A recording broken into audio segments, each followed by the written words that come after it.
So, hi, we've got Gerd Leonhard with us here this morning, who's Futurist, author, and CEO of the Futures Agency and keynote speaker at Xerocon. Gerd, how did you become so interested in the future? What's your story?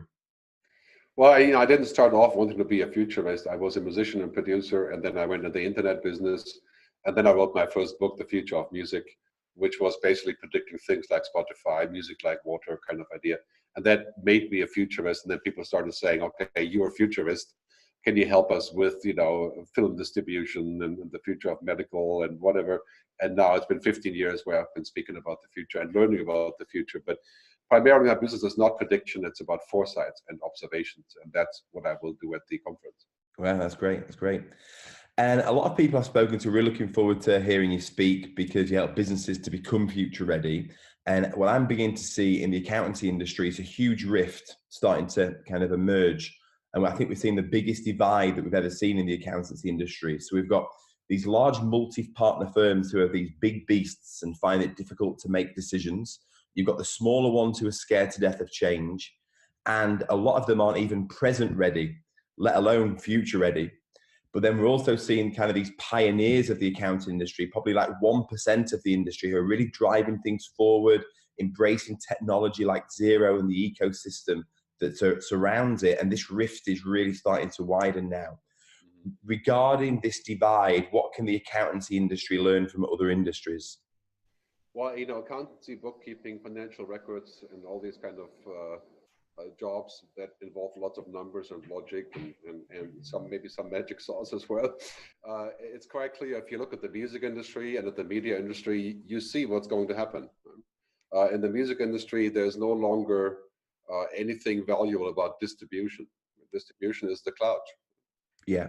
And I think if you're looking at accounting and bookkeeping and these kind of tasks and jobs and professions, it's quite clear that whatever is routine is going to be automated. I mean, that's what technology does. It has automated distribution. It has automated transportation like Uber and car sharing. It's automating Netflix and Kindle. And, that's basically an automation process, a virtualization process. As I will say in my speech, it's 10 different things, automation, virtualization, cognification, and that's what technology does. And so basically you can't just say, well, it's not going to happen to us because of X, Y, Z, but it just takes longer. It will still happen. And so roughly the process of 5 years, I would say approximately, to where computers can learn most of the knowledge having to do with accounting. Wow. And even auditing. I mean, I think in 5 years, the European Commission chief will push a button that says audit Novartis. He'll push a button and it will go off. Right? And yes, so I think there is still many, many things that humans will need to do because as McKinsey has put in their study, only 5% of all jobs that can be automated will be completely automated. Wow. So it's not like we're going to be out of work. We're just going to be out of routines. Wow, that's really good. And I think if your job is 100% routine, like a cashier at the checkout supermarket, or maybe driving a truck, or that's not 100% either. But then you're in trouble, right? Yeah. If it's 100%. But if your job is 50% routine, you can find more meaningful things to do. Yeah. I mean, we should give humans more credit than that, Yeah, sure. I think what scares them, Gerd, is that I used to be a close-up magician years ago.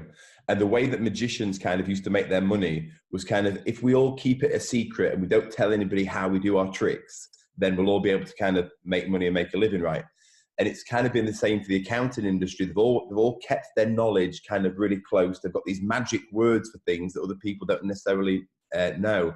And then all of a sudden now, between Google and technology, knowledge has no value anymore. Well, I think that basically, if you see how artificial intelligence is defined, right? It's I think Demis from DeepMind defined it as data and information that a computer turns into knowledge. Right? So Right. AI is turning data and information into knowledge.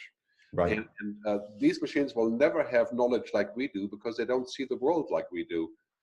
They don't have the same sort of consciousness, sentience, whatever you want to call it, feelings, emotions. They don't have any of that. But they can see all the factual, the binary stuff. Yes. Right? And they can translate a receipt in 300 languages, sooner or later, and they can find the right place to put it for deduction. And, whatever you have, that can all be learned. What Yes. cannot be learned is things like judgment, Yeah. contextual analysis, negotiation, discussion. That can also be learned, I think, but that's pretty far away from machines to do that. So that will be human territory. But now, quite clearly, that this is happening. Yeah. Yeah. Sure. And I've, in your book, Technology versus Humanity, what's great is that you focus on the people element of this. And I think very often people can become distracted by the technology. And like yourself, in the past, Gerd, I've had a business that's failed. And so I know from personal experience that we're in the people business here, because I know how many kind of people get impacted with things like that. And when people come to XeroCon, they get all excited about the technology. But this is about people, about mums and dads with dreams and hopes and fears. How does this impact them in their daily lives, and what opportunities does all this provide for them? Yeah, this is a question of what I call future readiness. You have to be ready for the future. And that involves imagining what it could be and looking a little bit beyond what you do today. I think Peter Drucker once said that many successful businesses die because they overinvest in what is and underinvest in what isn't. Wow. And if I'm looking at what I'm doing today, I'm going to have to invest in what isn't, which means I have to imagine what it could be. And that's true for any job, whether you're a policeman or a scientist or a programmer. That's true for any job. It's not just accounting. But when you are making pretty good income from doing something that has been routine for a long time, you can bet that something is going to come up and basically automate that part of it, like we have automated distribution of books. And if you're looking at the big four accounting firms, PricewaterhouseCoopers, KPMG, and so on, they're seeing this. They're not happy with this, but can they reinvent and do other more meaningful things? Absolutely. And what are they doing? They're investing in technology so that they can move up the food chain, right? Yeah. So the bad part, I think, that we have to get used to is that the low-hanging fruit, the ways that we made money before, that were sort of nuts and bolts things that we charge the client for, right? That they will go away because technology can do them more or less for very cheap. Right? And then we have to reinvent, like in the music business, the biggest jobs in the music business are no longer the record store or distribution or A&R, as they call it, right? They are actually the jobs like list making, digital promotion, mining data, royalty distribution, that sort of thing, right? Yeah. It's the jobs that machines can't really do because they don't understand. They may have knowledge, but they don't understand. If an accountancy firm should become future ready, how much of their time should they focus on looking at this? Is it kind of a meeting once a month or every quarter or whatever? Because they should really be devoting, setting time aside to be looking at this. What would you recommend? Well, this is not a question really so much of time. It's a question of what is mindset, The future ready mindset says, okay, I'm doing this today, but I realize it's working well today. Maybe it will work even better tomorrow, but eventually there's too much change. I'm going to have to reinvent. Yeah.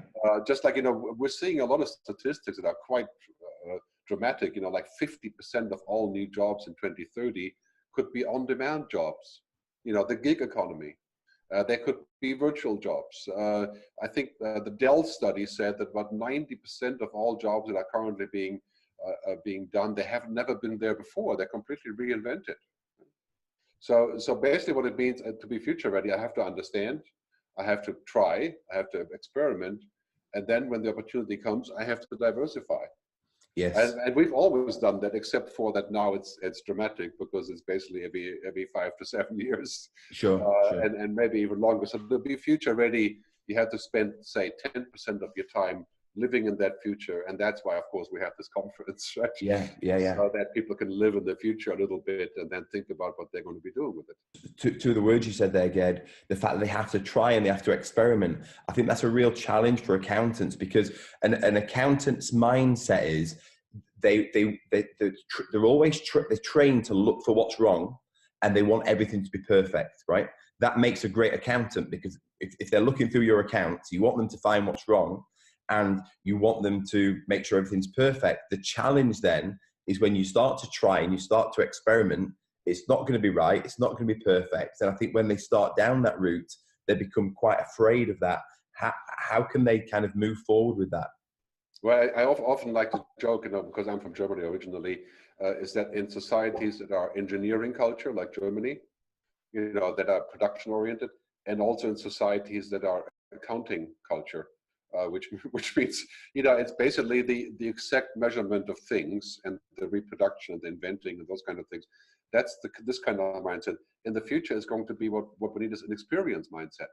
We're providing experiences to clients, 100%. and they don't care what software we're using.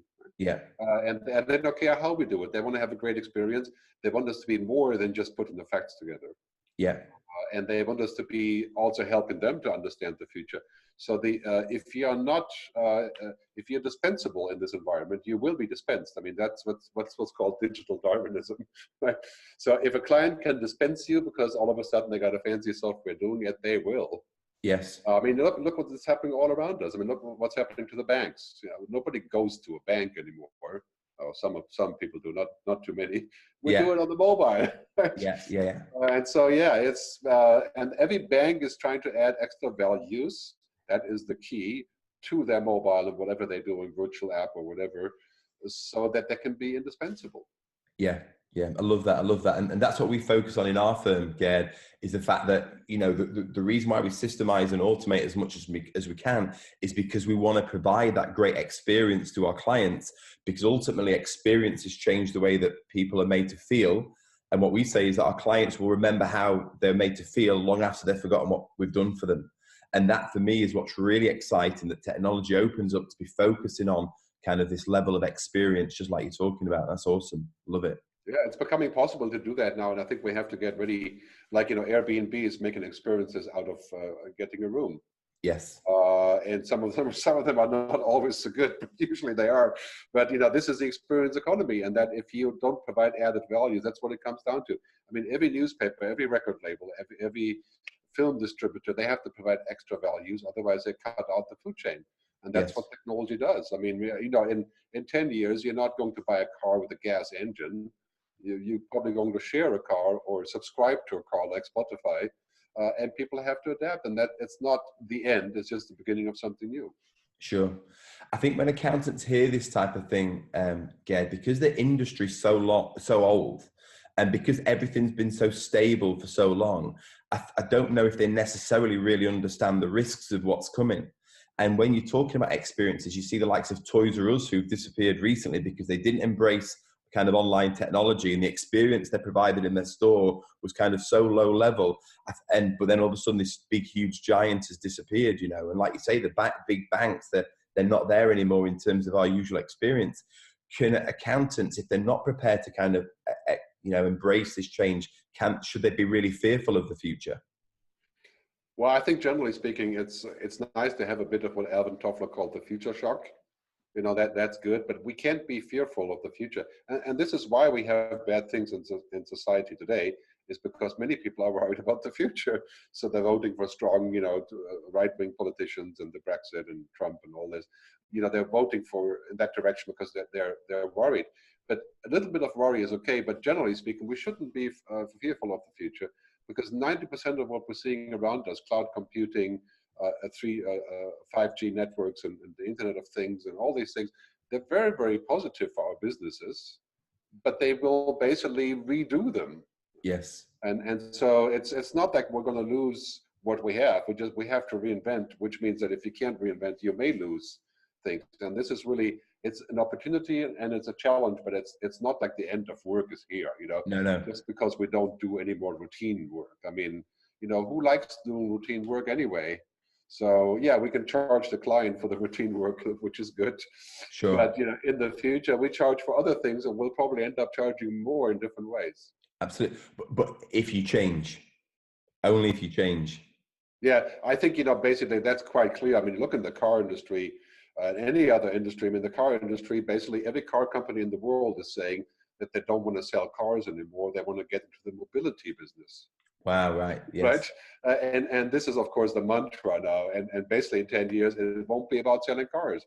It'll be about selling cars services, mobility as a service. So you could say, like, accounting as a service kind of thing, right? Yeah, yeah, And that does not live in a spreadsheet. yeah. It gets a bit more better than that. So I think it's a challenge, but it's definitely happening. I don't give this more than 3, 5, 7 years I for love that. pretty much complete automation. Yeah, I love that, Gerd. And it's so important that people recognize what industry they're in, because if you miss that, you will die. Because, so for example, the rail industry or the rail business in America, they fail to recognize that they're actually in the transportation business, because as they recognize that, when the roads came along, they made the adjustment and they carry on. So if you think you're in the accounting business, kind of, we're in the winter of that business. But if we're thinking we're in the business impact business or the people impact business, then all of a sudden we're in the spring of that business, that industry, and it becomes a lot more exciting. Well, I think if you develop the future ready mindset, then you automatically respond, because Yes. as soon as you start really understanding, then you start thinking and you start grabbing new ideas, maybe talk to people who are doing something different, and before you know it, you've developed a new solution. Yeah. And I think this is a natural human process. But I think if you sit back and say, no, they can't touch me, nothing to do with me, then you find yourself in a strange situation. I mean, look at today, even dentists are being replaced by robots. And I mean, I think it'll be a long time before I go to a dentist robot. But there's so many things that changed by technology. And does it mean that the dentist is going to be unemployed? It doesn't. Right? It just means that we have more fancy tools, and we can do other things that create. And it's all about added values. That's what it comes down to. You add values, you'll be there. If you don't add value, you'll be cut out. That's great. And how can technology help accountants to become, we like this term, become heroes in the eyes of their clients? What do they need to do? Well, I think as with anything, that the client does not have time, generally speaking, to be an expert in all these things that the provider can be an expert on. So, for example, I use Zero myself. I use all kinds of things just to try to figure out how it works. But I don't want to go so deep into it. That's not my job.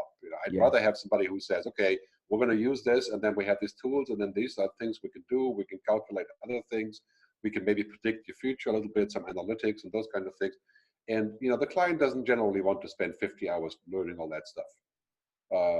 So it's much better for us to have it ourselves and then help the client get along with it and discover new prosperity objectives and those kind of things. I mean, there's many things. I think also industries are overlapping. So accounting is no longer just in one segment. It's right next to planning and prediction, analytics, and those kind of things are all coming together. So I don't think we'll have such a clear-cut division between accounting and other activities around accounting that we have now. Yeah, sure. And I know that Zero are really pushing the app advisory piece, the fact that someone can come into your business and they're fully aware of the ecosystem that surrounds Zero, and they can kind of create the app stack that supports your business. And like you say, you don't have time to search thousands of apps, but somebody who coming along who's an expert in that. I mean, look what happened with Salesforce, right? I mean, Salesforce has replaced all that manual lead tracking and all their spreadsheets and stuff, and now Salesforce has, I don't know, 50 apps that people use within Salesforce. Right? Yeah. And this is it's automation basically. It's robotization, virtualization, cognification, and datafication, which is part of my story about mega shifts. Which, by the way, that chapter can be downloaded. If people want to download before the show, it's megashifts.com. Megashifts.com. And then you can download that's a third chapter in my book.